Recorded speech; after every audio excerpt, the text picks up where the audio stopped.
Bienvenido, Simón Palacios, a Macas News. Buenas noches. Perfecto, gracias Carlos por la invitación. Un saludo a toda la gente de tu audiencia de Macas y por todo el mundo. Gracias por esta entrevista. Bueno, primero quiero presentarles a nuestra audiencia a Simón Falconi Palacios Espinosa. Para quienes no lo conocen, él es magíster en Diplomacia y Relaciones Internacionales. Seton Hall University, South Orange, New Jersey, Estados Unidos. Maestría en Negocios Internacionales, MBA. Salem International University, Salem West Virginia, Estados Unidos. Licenciatura en Ciencias Políticas. Politólogo, asesor y consultor en política estratégica, marketing político y comunicacional para líderes políticos y sociales. Director fundador del Centro de Acción Migrante Independiente CAMI. Fundador y director de Falcon Advertising, firma de marketing que promueve asesoramiento de mercadeo para medianos y pequeños negocios en la costa este de los Estados Unidos. Candidato asambleísta por la jurisdicción de Estados Unidos y Canadá. Y bueno, la primera pregunta, Simón, tú eres un experto en asesorar a políticos que corren precisamente en elecciones, ya sea generales, para presidentes o legislativas. ¿Qué te llevó ahora a ser tú el candidato a quien hay que asesorar? Bien, Carlos, sí, es una decisión, yo creo que en el transcurso de este año de la pandemia que ya a uno le tocó las puertas del corazón y realmente no pudo más resistir más de esta invitación que me vienen empujando muchos conciudadanos ecuatorianos acá. No es la primera vez que he estado empujado a esto, me he negado ya en otras ocasiones, he estado inclusive hasta de precandidato en algunas ocasiones. También he estado empujado a correr elecciones locales acá en Estados Unidos, también me he negado, pero hay una situación muy particular que vivimos los ecuatorianos este año con la pandemia y eso nos develó unos casos de corrupción desastrosas. Eso combinado a la ineptitud de nuestros gobernantes nos ha hecho determinar que realmente Ecuador necesita personas preparadas, personas que llenen perfiles que puedan resolver y sobre todo con humildad y honestidad que puedan cubrir este espacio para solventar los problemas que vive y es claramente conocido por todos, Carlos. Ahora, tu perfil, Simón, es alto, sin lugar a dudas, preparado en Estados Unidos, preparado para asesorar candidatos y en ese ámbito, preparado para conocer y leer también la realidad de cada país.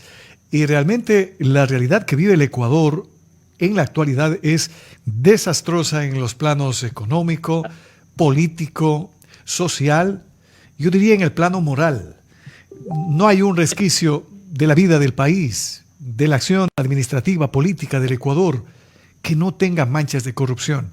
En ese sentido, Simón Palacios, ¿qué le ofrece a los migrantes si logra tener el apoyo y la representación en la Asamblea Nacional? Bien, yo pienso que hemos ido construyendo poco a poco desde un lugar muy humilde, desde la Amazonía ecuatoriana, desde la... de allá vengo, ofrezco estos 48 años de vida que lo he ido haciendo poco a poco, paso a paso, despacio, sin prisa. Como te dije hace un rato, yo nunca me he querido precipitar a elecciones. Le ofrezco toda mi experiencia, mis conocimientos y estos conocimientos que he puesto al servicio de otros candidatos en muchas ocasiones. Quiero hacerlo yo desde mi propio, desde primer plano, porque ya no lo hago por el aspecto solamente de estar en un lugar musical, sino porque es una responsabilidad ética moral que viene conmigo construido y sobre todo que es para mi país, para mi tierra. Entonces esto demanda cambios profundos a Ecuador. No podemos entrar hoy por hoy con un discurso de soluciones demagógicas. Yo creo que el Ecuador necesita cambios sustanciales de manera de fondo. Entonces, eso es lo que yo quiero, mi visión es un cambio, ir a aportar a Ecuador un cambio de a fondo, no de forma, sino de a fondo, que lo que yo he conocido, yo he aprendido durante estos años, el estudiar y la práctica, pienso que va a ser vital para el aporte en Ecuador, porque realmente lo que Ecuador se hace es todo menos un cambio de a fondo, se cambia personajes, se cambia hasta instituciones, se quiere hacer nuevamente otra constituyente, pero hay aspectos de fondo que no quiere cambiar y yo creo, estoy claro que estos cambios que no se quieren dar no es por falta de capacidad, sino es a propósito por un grupo de personas que manejan los destinos del país, estimado Carlos. Ahora, tú como consultor político sabes que la palabra cambio vende mucho y vende siempre, porque la gente siempre se cansa del estado en el que vive y siempre anhela y espera el cambio y tiene esperanza en el cambio.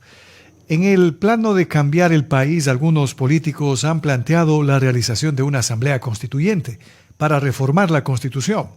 Pero si recordamos, hace más de 10 años ya se llevó a efecto una nueva constituyente y nos dijeron que quedaba escrita en piedra, que nunca iba a cambiar y que era una constitución para durar 100, 1000 años y algo más.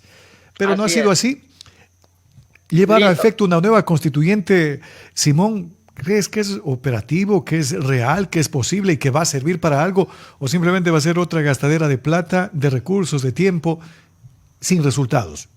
Así es. Yo creo que lo más importante allá analizar es qué realmente queremos cambiar y a dónde vamos y quiénes los quieren cambiar. Y yo te voy a explicar una cosa, de dónde vino las otras constituyentes y cómo se dio. Entonces, una de las cosas, te hago un resumen antes rapidísimo, una de las cosas que nosotros desde el año pasado, al formar una organización acá pequeña local en New Jersey con un grupo de ecuatorianos, que es de donde salió esta idea de la candidatura y todo, es que nosotros estudiamos todo lo que es la política latinoamericana, hicimos un análisis de la parte ideológica inclusive, y qué se implantó en Latinoamérica, por qué la diferencia con Estados Unidos que se desarrolla tanto y pues Latinoamérica no, siendo nosotros también países ricos. Desde ese aspecto, si nosotros nos damos cuenta, hemos importado, no hemos producido nada propio nuestro en la parte ideológica, en la parte de hacer el país. Hemos tomado dos filosofías de Europa, que es la izquierda y la derecha, y esto nos ha tenido una dura división. Yendo ya más acá al futuro, los recientes años últimos, después del Foro de Sao Paulo, se organiza una reestructura para Latinoamérica para girar a casi todos los países a la izquierda, porque la derecha no había resultado, los países estaban empobrecidos, y obviamente se logra ese cambio, ese giro a la izquierda por completo, pero no existe tampoco soluciones. Entonces, desde ese punto de vista, la Constitución última del 2008 que se dio, está guiada, está basada y está hecha más que todo, no de una manera soberana del Ecuador. Se está hecha de páginas que se realizaron en Cuba, en Venezuela, y si tú te das en cuenta, las similitudes de las constituciones, tanto de Venezuela, Bolivia, Nicaragua, Ecuador, vienen con un formato hecho ya de Europa, de Rusia, de la Unión Soviética antigua, que lo puso en Cuba, y Cuba comenzó a diseminar por el resto de Latinoamérica, y no se implantó un modelo en la Constitución del 2008, se puso cosas muy valiosas, muy hermosas en discurso, y que sí también sirvieron. No te voy a decir que toda la Constitución del 2008 está mal, hay muchas cosas buenas, pero detrás del fondo de esto hay una situación que es para mantener el problema de a fondo también que en Latinoamérica, que es el caudillismo, mantener un líder, lo que ya vivimos en Venezuela, lo que vivimos en Cuba, lo que estamos viviendo en Nicaragua, y Bolivia también, tratando de esa parte de esto, y también Ecuador. Así que yo creo que nosotros debemos partir de ahí, identificar esta problemática que es una raíz de fondo, ¿no? Entonces, buscar algo propio nuestro. Si queremos ir a una nueva constituyente, lo podemos hacer, pero que sea a través de nosotros, bajo de nuestra concepción ecuatoriana y andina, vincular a la sociedad andina, a nuestros indígenas, que sea algo más auténtico de nosotros, pero no para un modelo caudillista o concentrar el poder para un modelo presidencialista, Carlos. Bueno, es muy interesante este análisis, Simón, porque es verdad, si nos damos cuenta y hacemos una relación con las reformas políticas llevadas a efecto con las reformas constitucionales en varios países de Latinoamérica, hay una coincidencia. Por ejemplo, en la Constitución del 2008 se integró el quinto poder, que significa de participación ciudadana. Esto pasó de igual forma en Bolivia, pasó en Venezuela, pero ¿cuál fue el objetivo del quinto poder? Nos hacían creer que los ciudadanos teníamos el poder para designar las autoridades, pero al final no fue así. Se cooptó a los 5 miembros del Consejo de Participación Ciudadana, y ellos elegían las autoridades, pero elegían las autoridades respondiendo a un líder que les había puesto ahí. Entonces, de esa manera, era el gobierno de turno quien tenía el cuidado de elegir a las personas que quisiera en las diferentes funciones del Estado. Entonces, ahí fue un tremendo error y un cuento que nos vendieron y que lo tomamos y que luego nos pasó factura. Esto no puede volver a suceder, claro, y como lo has dicho también, no todo es malo, porque la Constitución ecuatoriana es una de las constituciones, yo creo, de avanzada en el mundo en cuanto a ser garantista de derechos. El problema es que está escrito muy bien, Constitución, y que hace del Ecuador un Estado garantista de derechos. El problema es que no se cumple, y aquí no hay garantía de derechos. Esos temas hay que cambiar. Efectivamente, fíjate, tocaste un tema muy bueno, que es el Consejo de Participación Ciudadana y Control Social. Qué hermoso que es esto. Esto en una política democrática y participativa es magnífico. La idea es lindísima. Solamente escucha el nombre. Participación ciudadana y control social. Es decir, los ciudadanos tienen que primero participar y controlar a sus autoridades. ¿Se ha dado esto? No. ¿Los ciudadanos están preparados? Tampoco. Quizá no, o quizá pocos, pero como se ha aprovechado de ese analfabetismo político de la ciudadanía, entonces quienes dirigen van a hacer para sus antojos o para mantenerse en el poder, para mantener un modelo caudillista, lo cual daña al final del día, incubando así la corrupción, que es por causa de un caudillismo, populismo que se centra en una lealtad a un líder y no se sabe más. Y lo más importante en estos modelos es que no es el bien del pueblo, no es el bien común, sino a costa de lo que sea, es mantener el poder. Entonces, no hay una genuina participación democrática donde que esté orientada para el bien de toda la ciudadanía del país. Y también sí, tenemos que hacer mea culpa a nosotros los ciudadanos, y que al final del día, los ciudadanos también necesitamos involucrarnos en política. Nosotros a lo largo de estos tiempos andando con los ciudadanos vemos totalmente desinteresados, no quieren saber de política. Al ver estos casos de corrupción salen disparados y no quieren saber, están decepcionados, pero pienso que es todo lo contrario lo que debemos hacer. Ver a nuestro país en esta situación yo creo que nos debe llamar la reflexión y decir que es también la culpa nuestra de que el país esté así. Mañana nos estamos quejando de que tenemos asambleístas ineptos, asambleístas en corrupción, pero si nosotros no queremos participar en política, los ciudadanos se alejan de los movimientos y partidos políticos porque están en declive, porque están manejados por 2 o 3 personas y no hay un manejo de los movimientos y partidos políticos adecuado, participativo, para que los ciudadanos se desarrollen políticamente ahí, entonces causa lo que está pasando hoy por hoy en Ecuador. Ahora, los migrantes siempre han sido muy importantes para el país. Y su importancia se puntualiza aún más en el tema económico. Las remesas de los migrantes son fundamentales, importantes en la economía nacional. Y una cosa es ver al país desde dentro y otra cosa es ver el país desde afuera, desde lejos. En ese contexto, yo quisiera saber qué expectativa tienen los migrantes desde fuera, en caso de ser favorecido con el voto de los compatriotas en Estados Unidos y Canadá. ¿Se ha auscultado, se conoce cuáles son sus necesidades, cuáles son sus expectativas, qué es lo que quieren decir a través de la voz de su asambleísta en la Asamblea Nacional? Fíjate que los migrantes no pedimos tanto, lo que más queremos a veces es tener un Ecuador sano en el cual podamos ir, sea por vacaciones o sea para retirarnos. Un país viable, donde que no exista la burocracia, donde que no exista esa sabiduría criolla, un país que se asemeje un poco a estos países desarrollados, donde que tuvimos por algún motivo la dicha o la fortuna o la suerte de llegar acá y aprender de este país. Entonces queremos llevar un poco de este conocimiento de acá y que podamos asimilar un poco a lo que tenemos sacado, lo que es sacar documentos, poner un negocio que lo haces en instantes, en una computadora, y tú puedes estar trabajando ya, y no ese sistema burocrático que hay en Ecuador.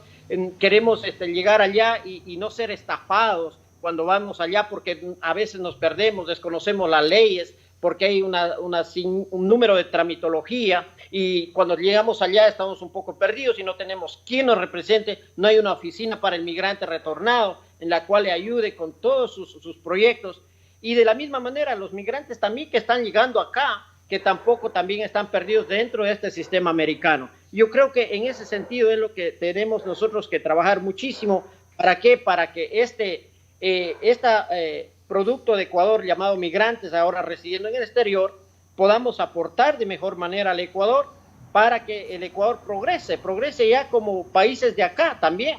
No solamente es buscar maneras clientelistas de ayudar a los migrantes, regalando cosas, haciendo obras acá, no.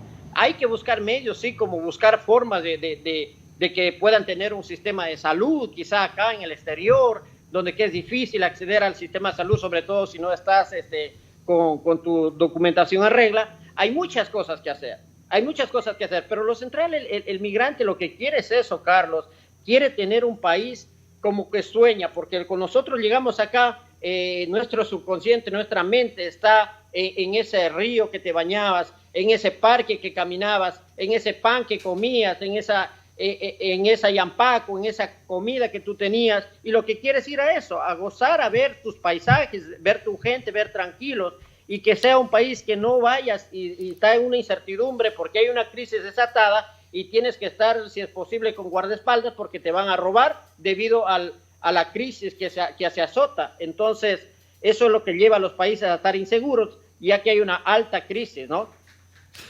Hay mucha expectativa por lo que se puede hacer en la Asamblea y hay buena voluntad de los candidatos y hay entusiasmo de los candidatos y optimismo por cambiar las cosas que están mal. Y casi todo está mal en la acción de nuestros políticos. Pero un país quebrado da esas oportunidades, Simón, cuando hay una deuda monumental, la economía paralizada.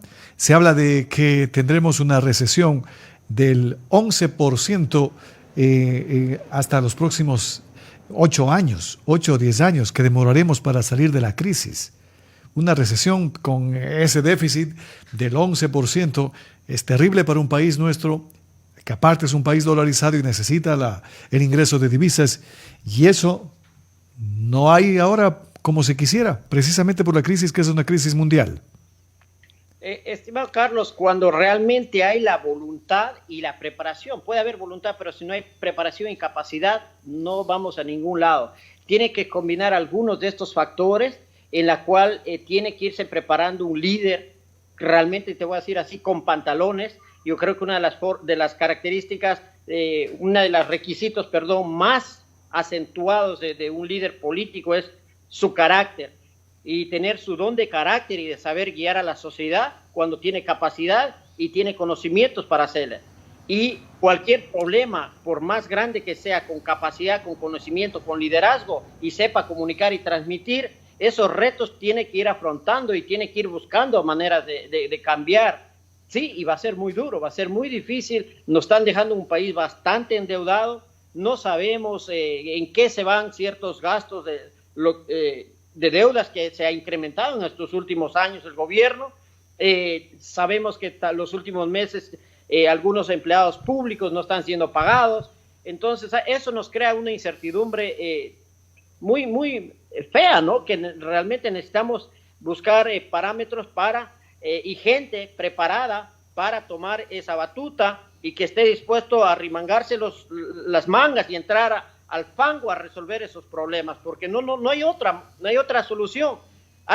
Y los migrantes tenemos que actuar en eso. Tenemos aquí hijos de nosotros que están creciendo, que vinieron muy chicos, que se han preparado en universidades acá, que se están preparando.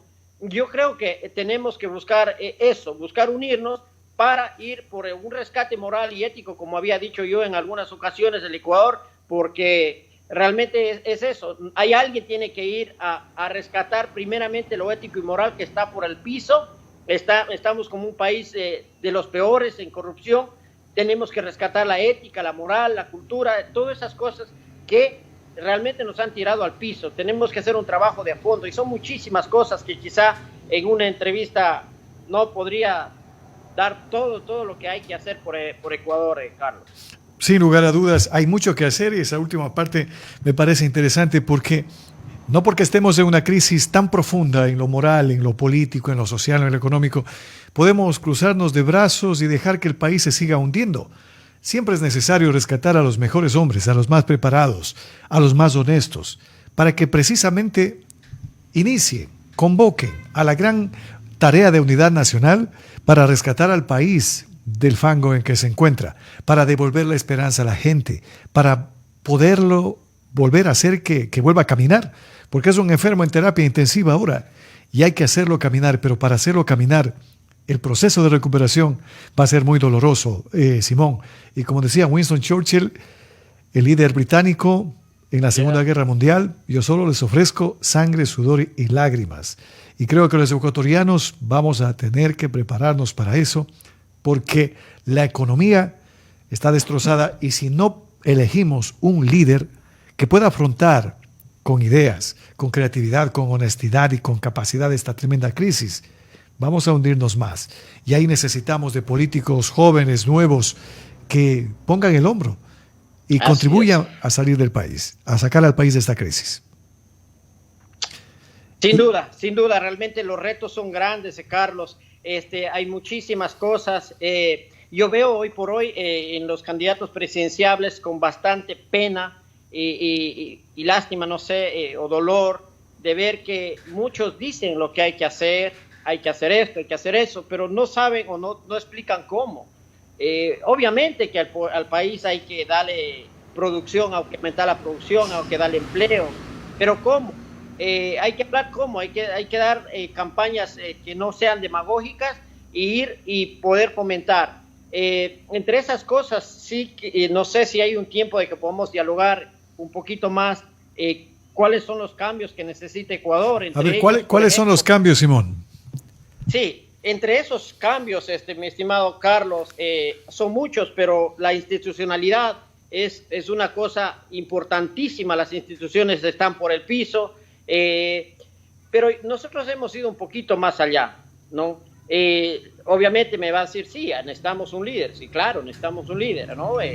Personas honestas, ¿ya? Muchos de ellos quieren cambiar algunas cosas. En mis estudios, en estos tiempos, hemos determinado, he visto una de las problemáticas graves que tiene el Ecuador y que si no tocamos allá, no vamos a ir un cambio de fondo. Y me refiero a algo que no se habla mucho, que no quieren hablar mucho los, no sé, la media o los periodistas o los políticos, es esta institución de quienes forman al final del día los que van a estar en el poder, que es los movimientos y partidos políticos. Realmente es allí donde queremos apuntar porque esto está destrozado. Hay mucha admiración ahora en la ciudadanía ecuatoriana viendo que hay casi 19 candidatos presidenciales en la papeleta electoral. Pues obvio, va a haber 19 porque hay como 19 o 20 partidos políticos a nivel nacional y cada 18 candidatos. Eso es obvio.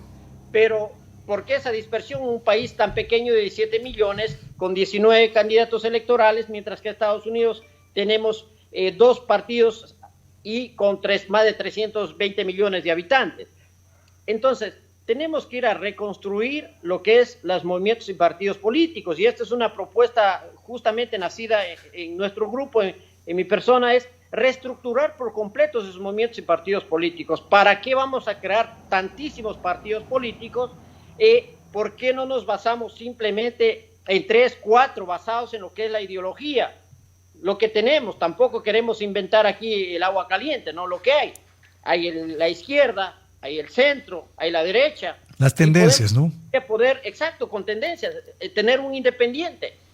Y en base a eso, que sean instituciones fuertes, formadas, y que esas dediquen a formar líderes, sean vigiladas por el ente electoral principal del país, que es un CNE o el Tribunal Contencioso Electoral, que vigilen a los movimientos y partidos políticos, a ver qué trabajo están haciendo, si están formando líderes, y a ver si realmente continuamos con 2 o 3 dueños de los movimientos y partidos políticos, que son ellos que al final del día deciden. Mira lo que está pasando hoy por hoy en las presidenciales, cómo se caen los candidatos que buscan partidos a última hora, una desnecesión completa por esa falta de institucionalidad dentro de los movimientos y partidos políticos. Unos pescan a ríos revueltos, movimientos y partidos políticos también pescando a candidatos buenos para o vender vender candidatura al mejor postor o ganar algo ahí. Entonces hemos convertido la política en un chiste, una mercancía, en un show de telenovela. Esto tenemos que cambiar, no podemos seguir de esa manera así, tenemos que trabajar con seriedad, yendo desde allá. Una vez que tú cambias los movimientos y partidos políticos, estructuras todo, desarmas por completo estas mafias, digamos así, porque están funcionando como una especie de mafias, desde me cabe, es duro el término, pero al compadrazgo, el amigo más amigo del director nacional. Pero esos son. Lo mismo dentro de las provincias. Entonces, si no cambiamos esto, nosotros elegimos ponemos buenas instituciones, elegimos buenos líderes, y si no tenemos estas instituciones, vamos a volver, esos mismos líderes van a regresar así, porque no tienen una base, una estructura donde que se pueda reorganizar al país. Yo creo que es ahí por donde debemos apuntar, Carlos, entre otras cosas, ¿no? Hay muchas cosas interesantes, hay muchos enfoques interesantes que los escucho de tu parte y me parece que merecen un análisis profundo. A veces los tiempos no alcanzan, pero quisiera pedirte una opinión sobre lo siguiente. La ley, la Constitución de la República garantiza la igualdad ante la ley, pero ¿cuál es tu opinión con respecto a algunos candidatos sentenciados por la justicia, algunos prófugos de la justicia, otros en prisión, otros con 3, 4 causas penales en marcha y están de candidatos? Da la impresión, están de candidatos por escapar de la justicia, porque cuando un candidato se inscribe, tiene inmunidad de la justicia y todos los procesos legales se paralizan. ¿Cuál es tu opinión con respecto a este afán de ciertos candidatos, reitero, involucrados con casos de corrupción, sentenciados, prófugos, enjuiciados, que estén aspirando a ser candidatos y a gobernar el país? Con profundo dolor y preocupación, Carlos, porque realmente tener que ver políticos con grillete y estar en una papeleta electoral realmente nos tira al piso como país. Ya no es cuestión dentro de un movimiento nomás, sino es una imagen internacional. No sé si vamos a ser el país con mayor candidatos con boleta de prisión, acusados de corrupción, con grilletes en papeletas electorales. Realmente eso nos tira al piso a los ecuatorianos. Los ecuatorianos no somos así, somos gente honesta y trabajadora, pero endramaje de los partidos y movimientos políticos nos han llevado allá.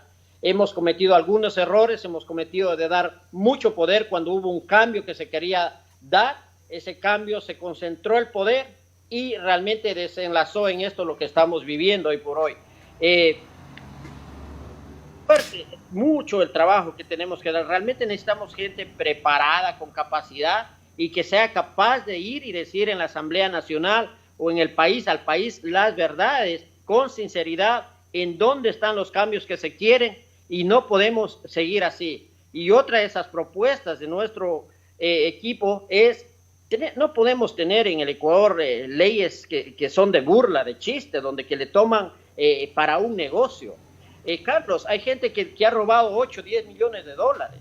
Esta gente, ¿qué es lo que hace? Va a la cárcel, dice, en lo peor de los casos, voy 2, 3 años, pago esa cárcel y salgo a disfrutar mis 8 millones. O sea, lo hacen como negocio. ¿Cómo podemos tener leyes así de esta manera? O sea, ¿hacia dónde vamos?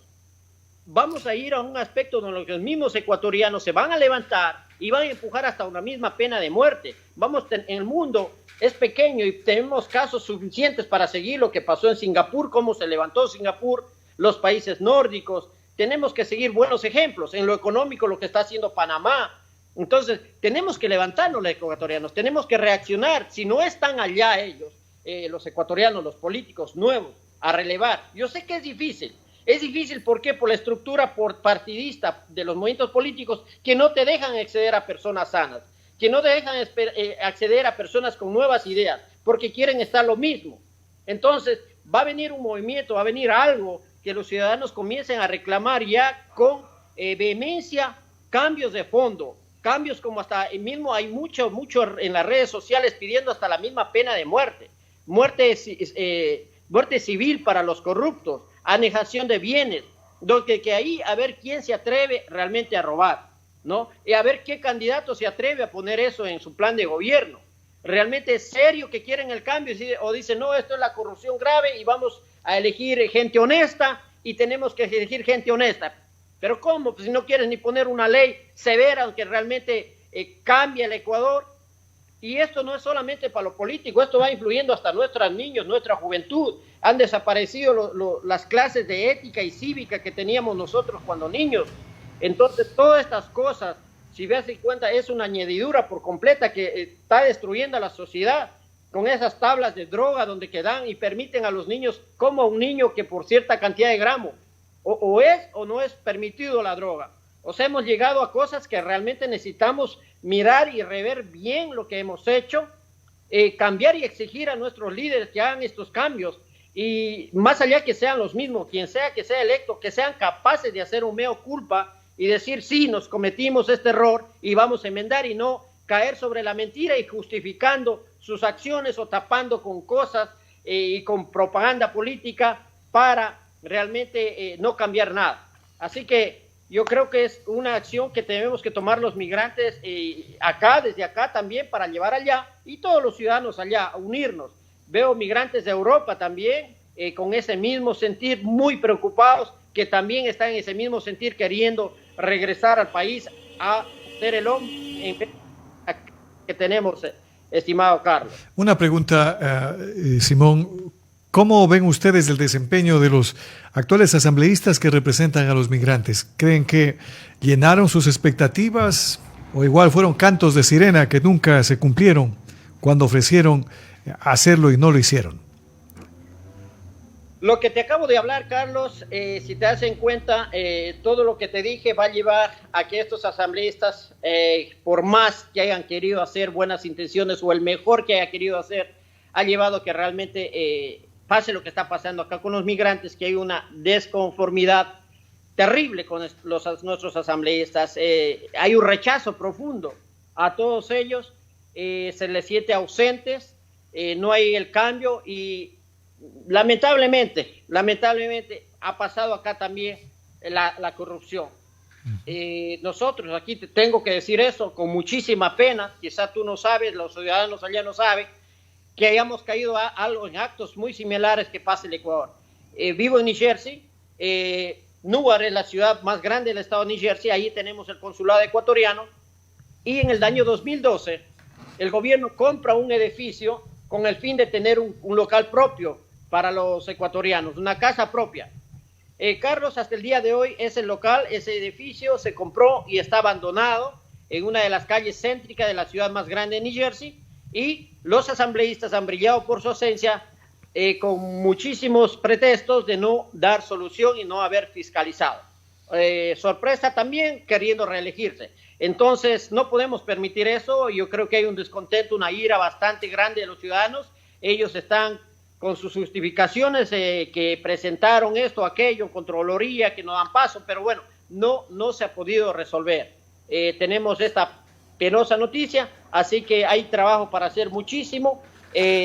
No podemos, ¿por qué hemos pasado eso? Porque justamente los asambleístas que hemos elegido, pues ha sido producto de lo que te acabo de hablar, de un caudillismo ciego, obedeciendo una línea vertical, puso un candidato el partido dominante y arrasó. Cualquiera que entró ahí, pues Pepito, que no tenía ninguna preparación, o cualquiera, ya está ganador y está triunfante, está allá, pero sin saber qué es lo que va a hacer, lo que va a decir, más perdido allá en la Asamblea Nacional y con muy pocos casos de excepción. Voy a tomar nota de lo que me acabas de informar. En el año 2012, me dices, el gobierno ecuatoriano compró un edificio. ¿El objetivo cuál era? ¿Instalar el consulado ecuatoriano ahí? Sí, es tener un edificio propio para los ecuatorianos, porque pagamos una renta carísima, no sé si de seguro sobrepasa los $5,000, no tengo la idea acá. Y en 8 años no se ha solucionado ese problema. Absolutamente nada. La cónsul que compró estaba en ese entonces, hizo los negocios, no se invitó a ciertos líderes comunitarios, viene, el edificio quedó comprado, que ya se iba a reinaugurar, que se iba a instalar, que se iba a hacer las adecuaciones. Vienen pasando los años, que el próximo año la última vez que habló eso, cuando vino el presidente Lenín Moreno acá. Ese consulado va a estar para los finales de mis mandatos, ya vamos a arreglar, vamos a ver, tenemos en Nueva York, al menos sí se hizo eso, en Nueva York se pudo tener un local propio en la Segunda Avenida, en pleno Manhattan, entonces, pero no acá en New Jersey, que realmente es una pena para quienes vivimos en New Jersey, no tenemos casa propia, tenemos que alquilar un local, también estar pagando el edificio eso para mantenimiento y que no se use en nada, sin poder ni siquiera rentarlo. Yo creo que también es parte de ineptitud de quienes están al cargo de dar una solución a este problema. Y eso es precisamente lo que hay que cambiar para que este país camine, para que este país se levante. No podemos seguir eligiendo a los mismos oportunistas o incapaces de siempre. El ecuatoriano tiene entre sus manos algo tan importante, el arma más poderosa para cambiar el país, y es su voto. Pero un voto razonado y responsable, escuchando propuestas de los diferentes candidatos y tomando la mejor decisión, una decisión de país, porque no podemos darnos el lujo, el Ecuador no puede darse el lujo de volver a fallar en una elección. Eso podría llevarnos a hundirnos y eso a causarnos un sufrimiento mayor. Es el momento de ver las cosas con claridad, serenidad, sin apasionamientos y escuchar propuestas para lograr el cambio. Porque todos sabemos que el país debe cambiar, tiene que cambiar. El problema es cómo lo vamos a hacer. Parte final, estimado Simón, ¿cuál es tu mensaje final para quienes nos están viendo a esta hora? Bien, Carlos, agradecerte a ti por esta entrevista, dirigirme a la ciudad donde que crecí, corrí, a mi colegio, compañeros de colegio, quizá amigos, familiares allá, es para mí profundo, es como estar viendo mi casa, mi familia. Muy contento, muy agradecido y sí, también pedirles, ¿por qué no pedirles su apoyo para este cambio? Nos hemos preparado sigilosamente, poco a poco, paso a paso, lentamente, pero de manera muy responsable, no al apuro, para dar este paso. Así que tenga la fe, la confianza que su voto, sus familiares acá van a estar bien representados y no solo para los migrantes, sino que recuerda que esta elección, el asambleísta que va por los migrantes va a legislar y a fiscalizar para todo el Ecuador, no solo para los migrantes. Así que es esa la esperanza, es eso nuestros sueños, portar nuestro grano de arena con la preparación que tenemos y con toda la fuerza llegar a buscar esos cambios que ya realmente necesitan el Ecuador. No podemos seguir con esto más, tenemos que cambiar, creo que estamos tocando fondo y también queremos de esta manera, con mucha humildad, tocar la conciencia de acá de los migrantes para lograr este cambio. Así que gracias, Carlos, y cuando tú quieras, a la orden para Macas News, tu medio, y un saludo para todos los coterráneos allá de Macas y los migrantes que te ven también acá, ¿por qué no? Gracias, Simón. Qué gusto saludarte luego de mucho tiempo, un paisano, un ciudadano de Macas que ha salido de nuestra tierra para buscar nuevos horizontes. Y esos horizontes hasta ahora veo te han sonreído porque una muy buena preparación, una expectativa de llegar a la Asamblea Nacional y veamos la valoración que tienen los migrantes que deberán dar su voto para nombrarte o no su representante. Eso dependerá de cómo se haga conocer las propuestas a todos, de cómo se las debata, se las discuta y luego se podrá tener el apoyo que hace falta para que un candidato llegue a representarlos. Una vez más, agradecemos a Simón Palacios, candidato a asambleísta por los migrantes en la jurisdicción Estados Unidos-Canadá por Democracia Sí. Gracias una vez más a todos ustedes, que tengan una muy buena noche.